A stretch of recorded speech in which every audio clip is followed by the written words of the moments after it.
Historia Central. Yo soy Alberto Escobar, hoy me encuentro en el municipio de Zipaquirá y la búsqueda de mi historia central comienza aquí, en su plaza principal. Plaza principal. Zipaquirá. Mi propósito es hacer un recorrido a través de los centros históricos del país. Y hoy quiero que me acompañen a conocer un poco más sobre la arquitectura, la historia y el patrimonio, así como la manera como la gente vive y disfruta el centro histórico de Zipaquirá.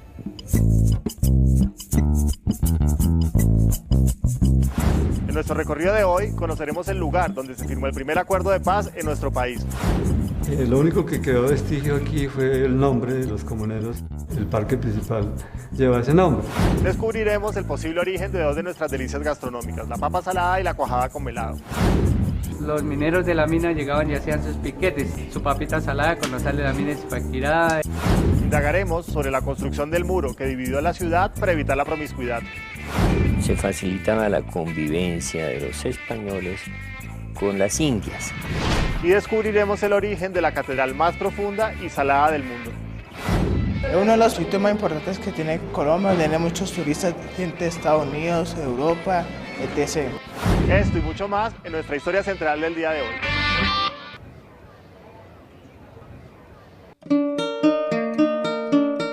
Zipaquirá está en el departamento de Cundinamarca, a solo 50 kilómetros de Bogotá.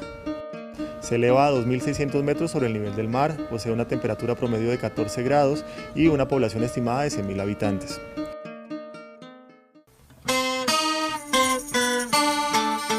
Zipaquirá fue uno de los grandes asentamientos indígenas que se encontraron a su llegada a los españoles. La etimología de la palabra Zipaquirá es muy discutida, o mejor dicho, tiene muchas acepciones. Zipaquirá por lo que aquí vivían los indígenas, algo así. Hubo tiempo atrás los chipchas y uno se llamaba Zipa y la esposa se llamaba Kira. Entonces unieron los dos y se llama Zipaquirá. Una de las versiones más difundidas es que quiere decir tierra del Zipa.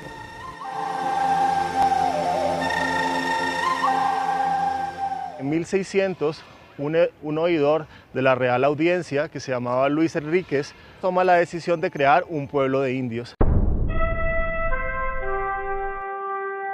En esa medida busca un lugar adecuado para este fin, que es este lugar plano, protegido por las montañas. Traza la plaza y define el lugar donde se va a elevar la primera iglesia, como efectivamente sucedió. En tiempos prehispánicos, este lugar estaba ya habitado por una multitud de indígenas. Ellos vivían encima de la mina, en el lugar que hoy se conoce como Pueblo Viejo, al lado de los yacimientos de sal que explotaban de tiempo atrás. La sal tiene una gran importancia para la humanidad. Hay que recordar que en la antigua Roma era con sal que se pagaba a los trabajadores.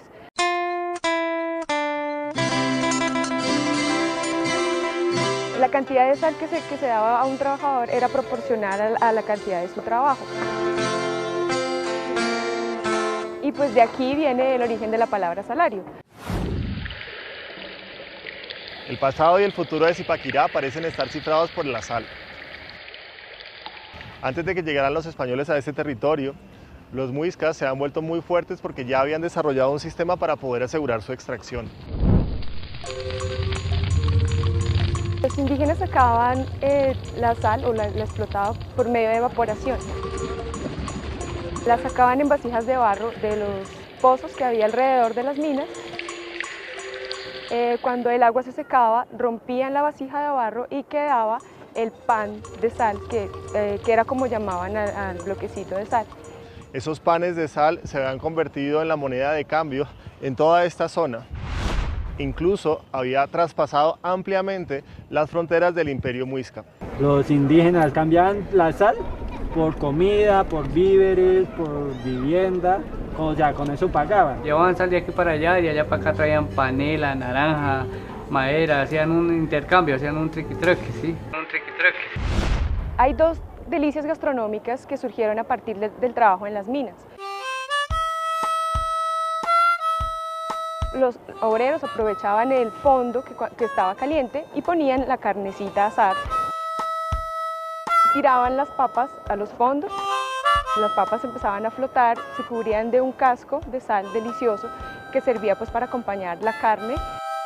Y otra de las delicias gastronómicas que surgieron a partir de la tradición de las minas fue la cuajada con melado. Entonces ellos tiraban la cuajada, salía esta calientica y le rayaban un poco de panela y pues esto formaba un melado delicioso que hacía las veces de postre.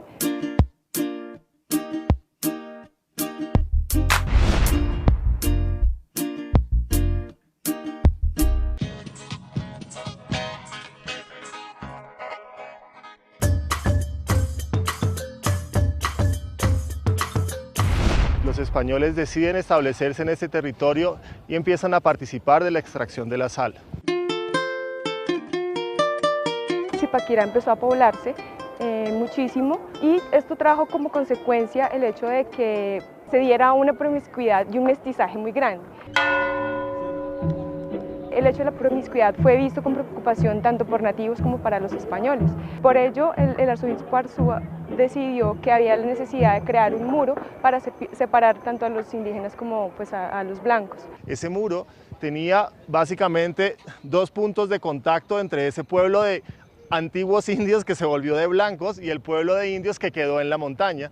Entonces había un punto de comunicación probablemente aquí, que era el que permitía que los indígenas pudieran bajar a la iglesia y que asimismo pudieran ir a la mina que queda hacia ese costado. Quizá esto explica por qué existen dos plazas en Zipaquirá, una pues muy cerca a la otra, y es porque quizá del lado indígena se empezó a construir una nueva plaza que es la Plaza de Zapato. Y en esta plaza, que fue finalmente a la que fueron relegados los indios, permaneció el uso de mercado por siglos. Ahora le ha dado a la alcaldía por denominarla Plaza del Bicentenario. Pues si no tiene nada que ver el asunto y no todo se tiene que bautizar Bicentenario.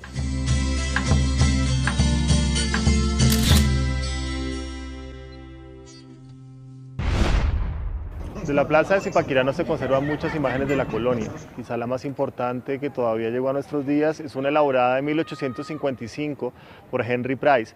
En esa acuarela que él hace se resalta la existencia de una pila en el centro de la plaza y un área completamente libre, estaba carente de árboles.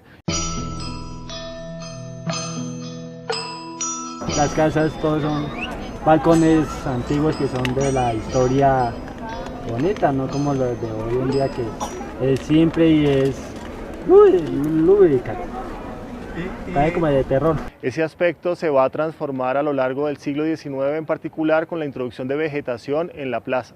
Uy, me gustaba muchísimo. Por ahí tengo la foto de la plaza.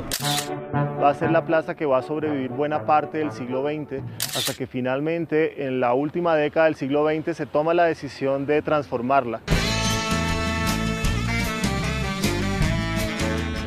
El nuevo diseño permite que la plaza pueda ser utilizada de múltiples formas, como eventualmente se ve hoy día domingo. A mí me gusta venir acá a montar cicla porque es muy bacano.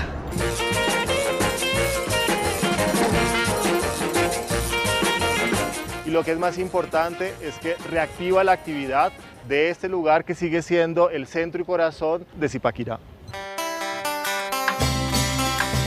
Pues es como muy familiar, ¿no? Después llegar aquí con la familia y sí, encuentra uno donde ya hace un bello recuerdo, digamos como una foto encima de un caballito.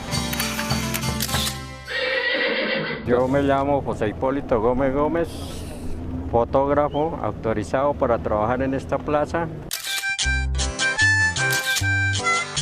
Tengo mis dos caballos, el uno se llama Zaino y el otro la Azabache.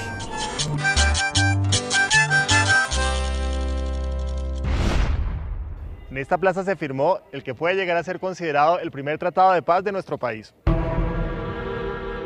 La Plaza de los Comuneros es uno de los lugares emblemáticos de Zipaquirá, pues es el lugar donde llegaron los marchantes que venían desde Socorro en protesta por los altos impuestos que estaba cobrando la corona española. ¡Abajo los impuestos de Gutiérrez de Piñeres!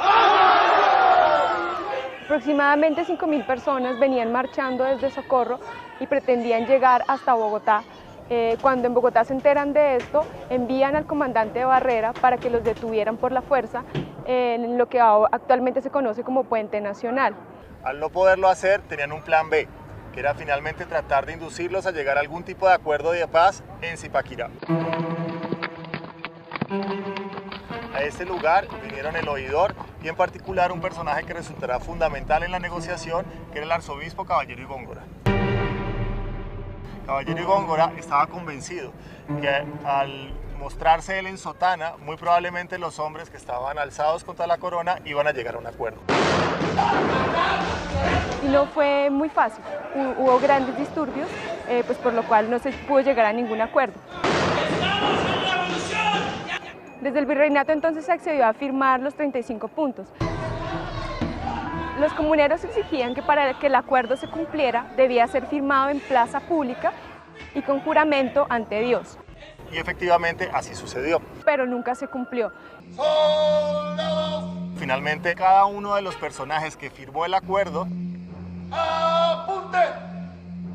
fue brutalmente asesinado. En algunos casos desmembrados y sus partes llevados a diferentes partes del reino. Para que la gente supiera que no había nada que pudiera contradecir la palabra del rey o nada que estuviera por encima de la palabra del rey. Este evento está basado en hechos reales, no hemos querido por eso mencionar a ninguno de los protagonistas con su nombre real, pero por supuesto es claro que este tipo de acuerdos ha sido violado sistemáticamente a lo largo de la historia del país, en una tradición que se ha vuelto nacional. ¡Los impuestos de Gutiérrez de Piñeres! Sin duda uno de los edificios más importantes que tiene la plaza es la catedral, pero no la de sal, sino esa que es de piedra. Me gusta porque llega mucha gente y pues es muy amañadora, muy linda.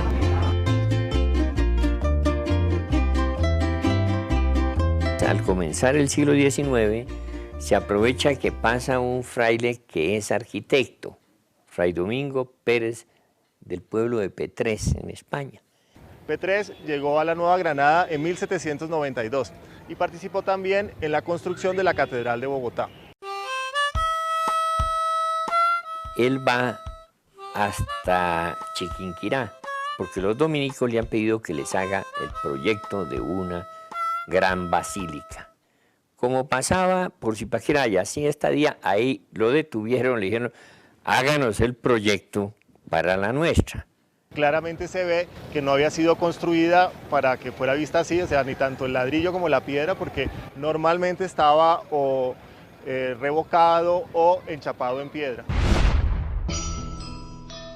El arquitecto Carlos Arbeláez Camacho le propuso al obispo que era muy importante quitar los pañetes, hizo quitar una parte porque se veía la fábrica, cómo estaba construido. Eso era maravilloso. Ese es el nudismo en la arquitectura. Y yo siempre he sostenido que no es lo mismo una china de 17, 18 años sin vestido que una edificación no hecha para que le quiten el pañete.